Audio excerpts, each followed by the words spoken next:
kembali lagi bersama saya Dia Adikara di video pembelajaran teknik dan materi berbicara di depan umum. Di video sebelumnya kita sudah belajar tentang definisi public speaking, jenis-jenis public speaking, dan di video ini kita akan belajar tentang apa saja sih hambatan atau gangguan atau demam panggung yang terjadi saat berbicara di depan publik atau depan umum, lalu bagaimana kita mengatasinya dan bagaimana meningkatkan percaya diri.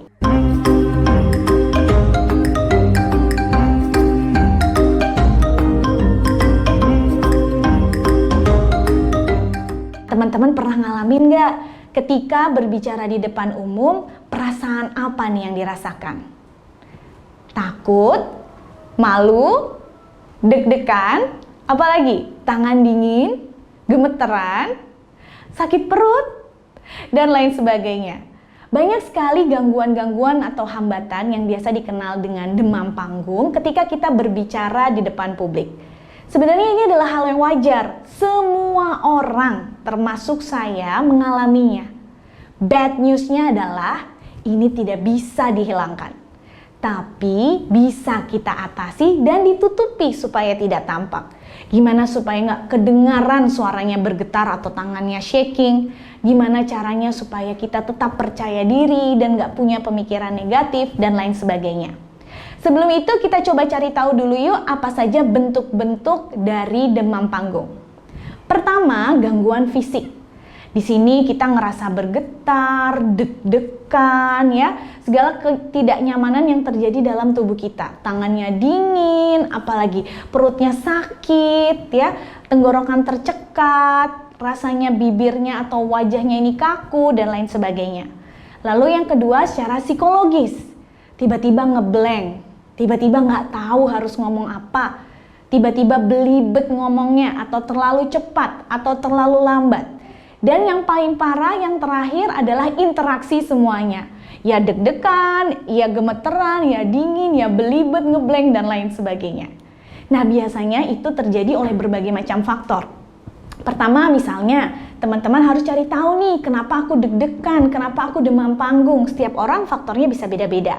Apakah satu, karena tidak menguasai materi? Berarti kalau tidak menguasai materi, solusinya adalah menguasai dan pelajari materi bicaranya. Kedua, apakah kurang persiapan? Selama ini banyak yang berpikir bahwa berbicara di depan umum, ya udah deh, yang penting udah sekali dua kali aja.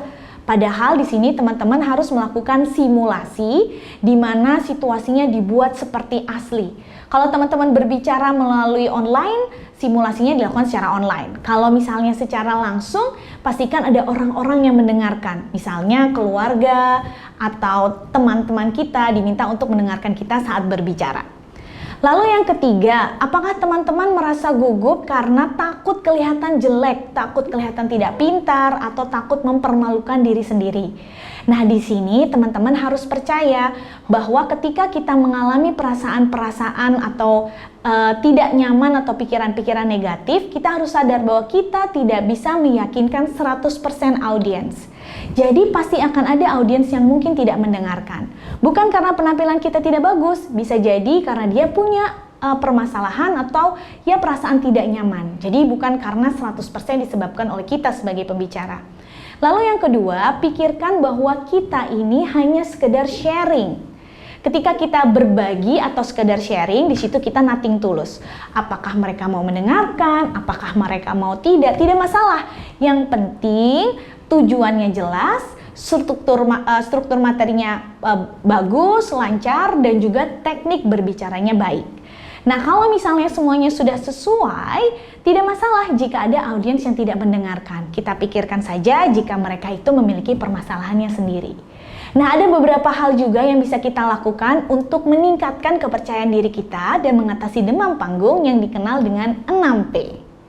P yang pertama adalah persiapan dan latihan.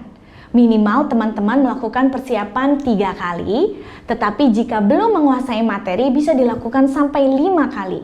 Kita bisa latihan pertama dan kedua untuk membuat naskah full, menguasai materi, hingga setengah hafal. Lalu yang ketiga, kita lakukan sekali lagi untuk memperlancar dari opening sampai closing.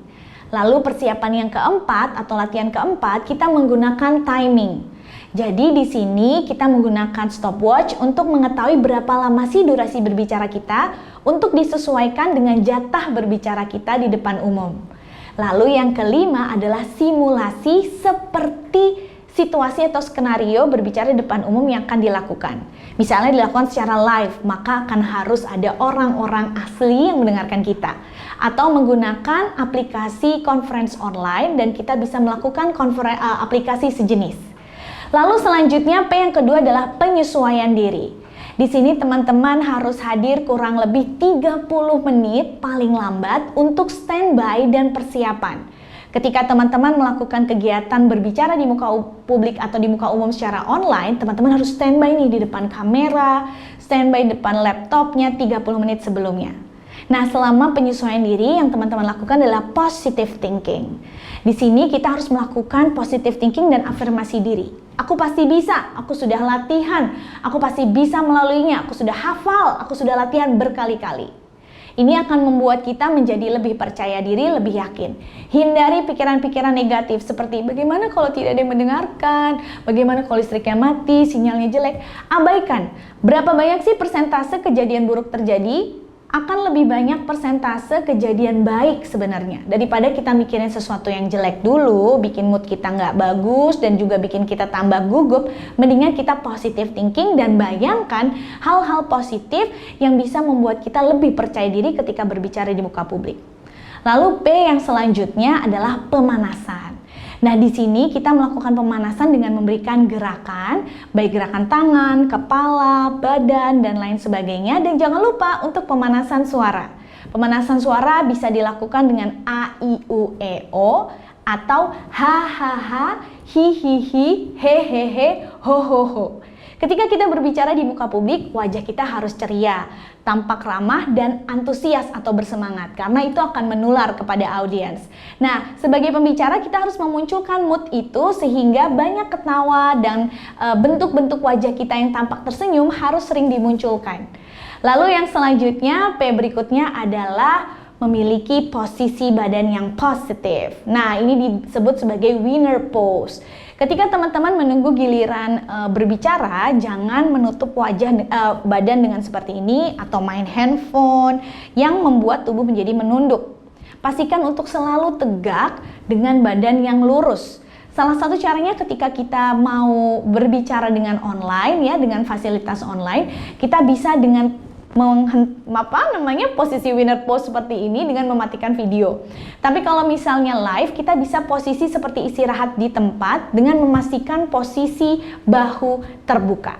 Nah, ini ketika teman-teman melakukan posisi ini biasanya akan nge-boost secara hormonal, akan membuat tubuh kita menjadi lebih confidence. Lalu P yang terakhir atau P yang keenam adalah pernafasan dengan 7-11. 7 second atau 7 detik untuk tarik nafas, lalu ditahan selama 11 detik, lalu dibuang. Tarik nafas, lalu dibuang. Lakukan kurang lebih selama 5 kali. Di sini bertujuan untuk mengatasi rasa deg-degan dan membuat kita jadi lebih tenang.